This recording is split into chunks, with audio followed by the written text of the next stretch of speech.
අපි ගිය සතියේ අන්තිමට මීටර් සේතුව පරීක්ෂණ ඔක්කොම ඉවර කළා. මීටර් සේතුවක් භාවිතයේදී අපි සැලකිලිමත් වෙන්න ඕන කරුණු ගැනත් කතා කළා තමයි ඉවර කරේ. එතකොට මට මතක විදිහට අපි එතනින් ඉවර කරේ මීටර් සේතුව ඔක්කොම පරීක්ෂණ ඉවරයි. තියරි කොටස ඉවරයි. වීස්ටන් මූලධර්මය, පරීක්ෂණ, වැදගත් කරුණු. ඒ ටික ඔක්කොම සාකච්ඡා කරා. එහෙම නේද? ඒ වුණාට අපි ගිය සතියේ උදාහරණ මුකුත් සාකච්ඡා කරේ නැහැ. ඉතින් අපි අද දවස සම්පූර්ණයෙන් ගන්නේ මීටර් සේතුවට අදාළ උදාහරණ ගැටලු විසඳීම සඳහා. හරිනේ? අපි අද දවස සම්පූර්ණයෙන් වෙන් කරන්නේ මීටර් සේතුවට අදාළ ගැටලු විසඳීම සඳහා. පැහැදිලිද? හැමෝම ගන්න ධාරා විද්‍යුතයේ පාඩමේ හෝම්වර්ක් 5. හෝම්වර්ක් 5 ගන්න. පස්වෙනි හෝම්වර්ක් එකේ මම කියන පිළිවෙලට ගණන් ටික හදන්න ඕන. හරිනේ? මම ගණන් ටික තෝරගත්තේ පොඩි පිළිවෙලකට. ඒ නිසා හෝම්වර්ක් එකේ තියෙන පිළිවෙලට නෙමෙයි මම කියන පිළිවෙලට ගණන් ටික හදන්න ඕන හැමෝම. හරිනේ? මම කියන පිළිවෙලට බෝඩ් එක බලන්න. හෝම්වර්ක් 5 මුලින්ම හදන්න ඕන 11 වෙනි ගාන. ඊළඟට 8 වෙනි ගාන. ඊළඟට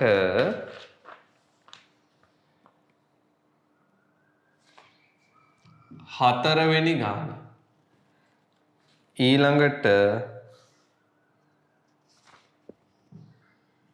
පළවෙනි ගාන. ඊට පස්සේ 9 වෙනි ගාන. ඊට පස්සේ 10 වෙනි ගාන. හරිද? පැහැදිලිද? මෙන්න මේ පිළිවෙලට හදන්න. අංක පිළිවෙලට උත්සාහ කරන්න. කියන දේ හරියට තේරුම් ගන්න. මම කියපු පිළිවෙලට හදන්න. එතකොට මීටර් සේතුව හොඳින් අවබෝධ කරගන්න පුළුවන් වෙයි. හෝම්වර්ක් 5 11 8 4 1 9 10 අංක පිළිවෙලට උත්සාහ කරන්න. හරිනේ? ඔන්න දැන් හැමෝම වැඩ පටන් ගන්න. මම පොඩි වෙලාවක් දෙන්නම්. මං හිතනවා ඔයගොල්ලෝ තාම මීටර් සේතුව ගණන් මුකුත් හැදුවේ නැහැ. අපි ගිය සතියේ තියරි කොටස ඉවර කරා විතරයි. ඒ වගේම මං ගිය සතියේ කිව්වා කරපු ටික ඔක්කොම කියවලා හොඳට ඔළුවට දාගෙන එන්න නේ. සිද්ධාන්ත ටික ඔළුවට දාගෙන එන්න. එතකොට අපිට අද ගණන් හදන්න ලේසි කියලත් ගිය සතියේ කිව්වා. මෙන්න මේ පිළිවෙලට පටන් ගන්න. 11න් පටන් අරන් ටට්ටක් ගාලා හදාගෙන යන්න.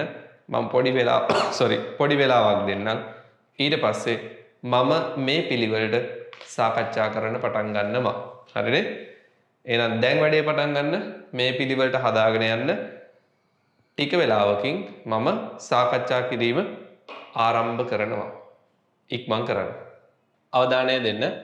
අපි 11 වෙනි ගානෙන් පටන් ගමු. සේතු පරිපථයක් රූප සටහනේ පෙන්වා ඇත.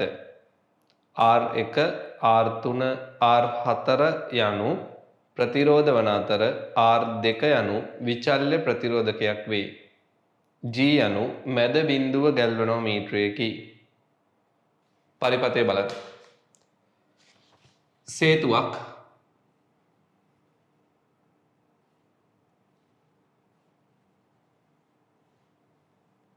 මැද බිඳුව ගැල්වනෝමීටරයක්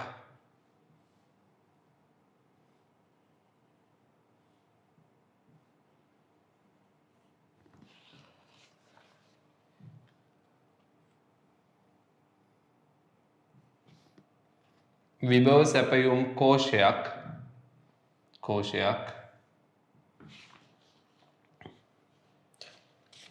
A B C D R1 R3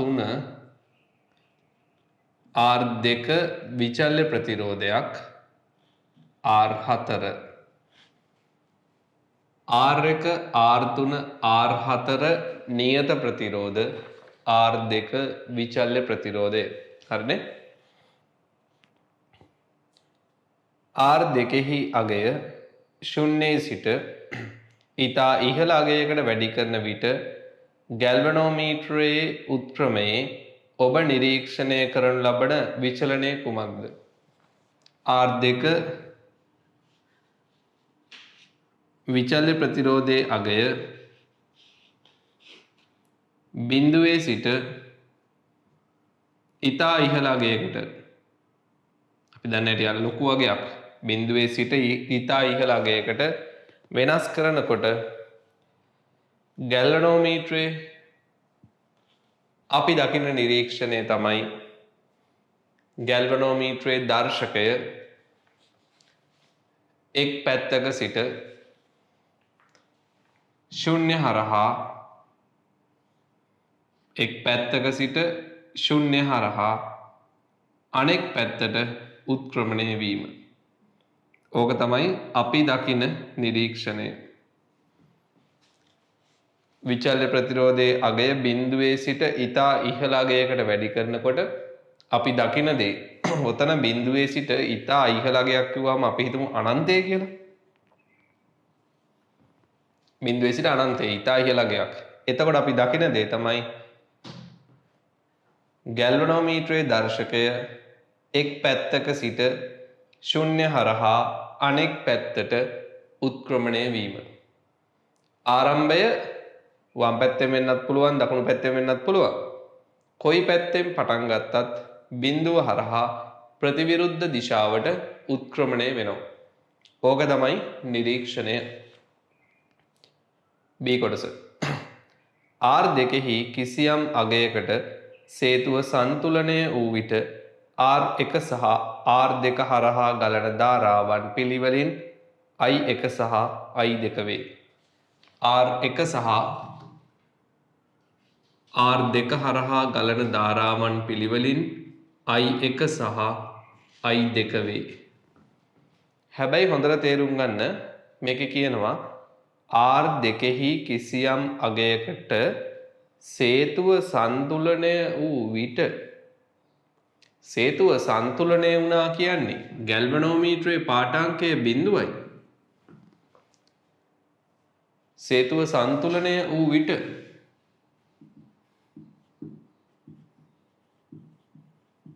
සේතුව සංතුලනය වූ විට ගැල්වනෝමීටරයේ පාඨාංකය ශුන්‍ය වේ. VB සමානයි VD වේ. B වලයි D වලයි විභව සමානයි. ධාරාවක් ගලන්නේ නැහැ. සංතුලනය වුණාම ගැල්වනෝමීටරයේ පාඨාංකය බිඳුවයි. අන්න ඒ වෙලාවේ R1 හා R2 හරහා ගලන ධාරාවන් පිළිවෙලින් I1 හා I2 වේ. උඩින් යන්නේ I1 පල්ලෙහාට බහින්නේ I2 සංතුලනය වූ විට. ඊළඟ අහනවා R3 සහ R4 තුලින් ගලන ධාරාවන් මොනවාද? R3 ඉතින් මට කියන්නේ මෙච්චරයි. හොඳට අහගෙන ඉන්න. සේතුව සංතුලනය වෙලා ගැල්වනෝමීටරයේ පාඨාංකය බිඳුවයි. B සිට D හරහා ධාරාවක් නැහැ. BD අතරේ ධාරාවක් නැහැ. එතකොට BD අතරේ ධාරාවක් නැත්නම් R1 එන ධාරාව I1 පහළට යන්නේ නැහැ. R3 හරහා යනවා. ඔච්චරයි. B හා D අතරින් ධාරාවක් නැහැ. සංතුලනය වුණා පාඨාංකය බිඳුවයි. B හා D අතර ධාරාවක් නැහැ කියන්නේ උඩින් එන ධාරාව උඩින් යනවා. යටින් එන ධාරාව I2 මෙතන යනවා.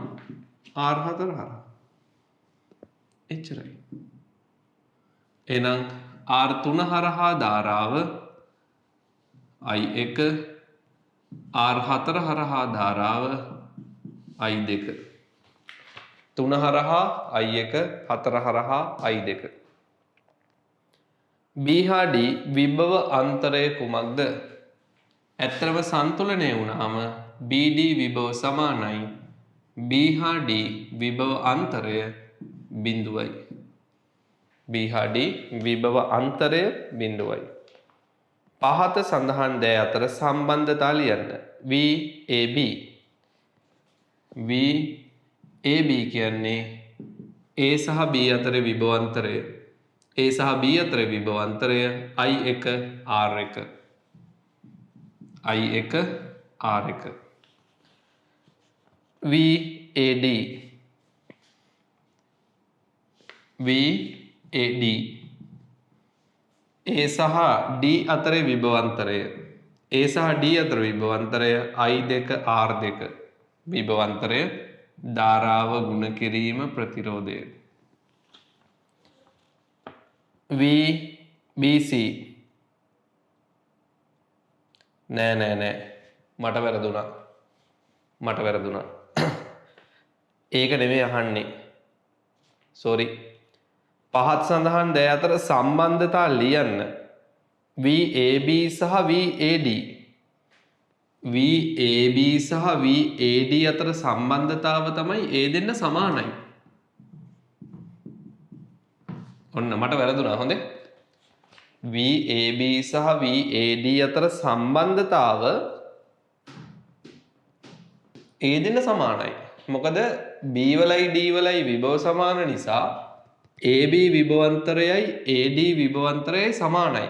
මේ දෙන්න අතර සම්බන්ධතාව අහන්නේ. සම්බන්ධතාව මේ දෙන්න සමානයි. ඊළඟට අහනවා BC සහ DC. BC මේක. එතකොට B වලයි D වලයි විභව සමානයි නම් BC විභවාන්තරයයි DC විභවාන්තරයයි සමානයි. ඔන්න චුට්ටක් වැරදුනා. දැන් හරි. හොඳේ. පළවෙනි කොටස මේ ධාරාව. දෙවෙනි කොටස මේ විභවාන්තරය. තුන්වෙනි කොටස මේ AB හා AD අතර සම්බන්ධතාව තමයි සමාන වීම. BC හා DC අතර සම්බන්ධතාව තමයි සමාන වීම. තුන්වෙනි කොටසට උත්තරේ මේක. පොඩ්ඩක් වැරදුනා. හතරවෙනි කොටස VAB VBC VAD VDC සඳහා ප්‍රකාශන ලියන්න. අන්න දැන් තමයි ප්‍රකාශන ලියන්න කියන්නේ. කලින් මට පොඩ්ඩක් වැරදුනා. ඔන්න අපි ලියමු. VAB AB විභවාන්තරය I1 R1 VBC BC විභවාන්තරය I1 R3 VAD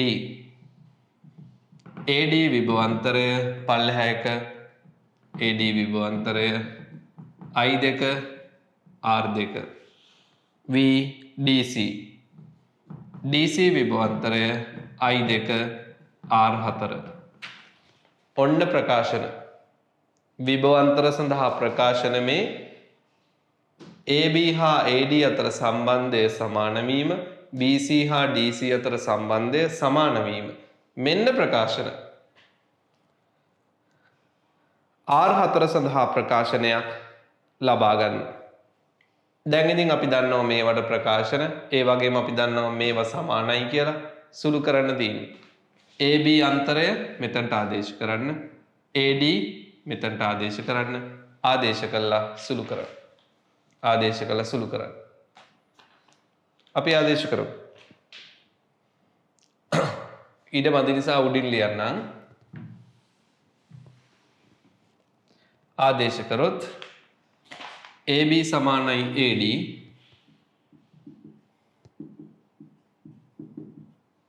ආදේශ කරමු. AB I1 R1 AD I2 R2 සමීකරණ අංක 1. BC සමානයි DC BC සමානයි DC BC I1 R3 DC I2 R4 I2 R4 සමීකරණක 2 එකයි දෙකයි බෙදමු මේක බලන්න 1 බෙදීම 2 මේ පැත්ත බෙදුවොත් I1 කැපෙනවා R1 බෙදීම R3 මේ පැත්ත බෙදුවොත් I2 කැපෙනවා R2 බෙදීම R4 ප්‍රකාශනය ගන්න කියන්නේ R4 සඳහා right R4 සඳහා ගමු ප්‍රකාශනය R4 සමානයි R2 R3 බෙදීම R1 ඔන්න R4 සඳහා ප්‍රකාශනය අන්තිම කොටස යන්නේ R1 100යි R2 50යි R2 82 නම් R4 සොයන්න ආදේශ කරමු මේකට ආදේශ කරමු R1 100යි R3 50යි R2 82යි මේක 100යි මේක 50යි මේක 82යි එහෙනම් සුළු කළ බලන්න 50ට 100 කැපුණා R4 කීය දෙන්නේ 41යි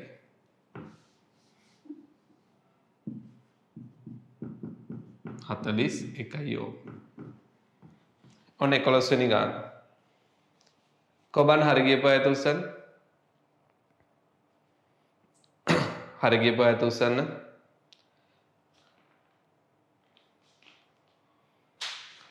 හරියට හදපු ළමයි අත උස්සන්න right හොඳයි මේක තමයි විභාගයට ආපු ලේසිම ගාන වීස්ටන් මූලධර්මයෙන් මීටර් සේතුවට අදාළව විභාගයට ආපු ලේසිම ගාන තමයි මේ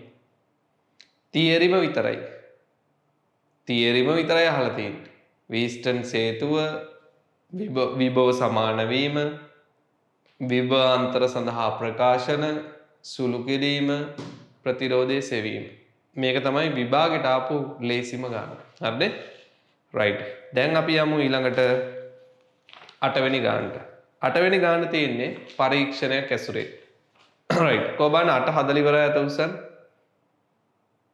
8 හදලා ඉවරයි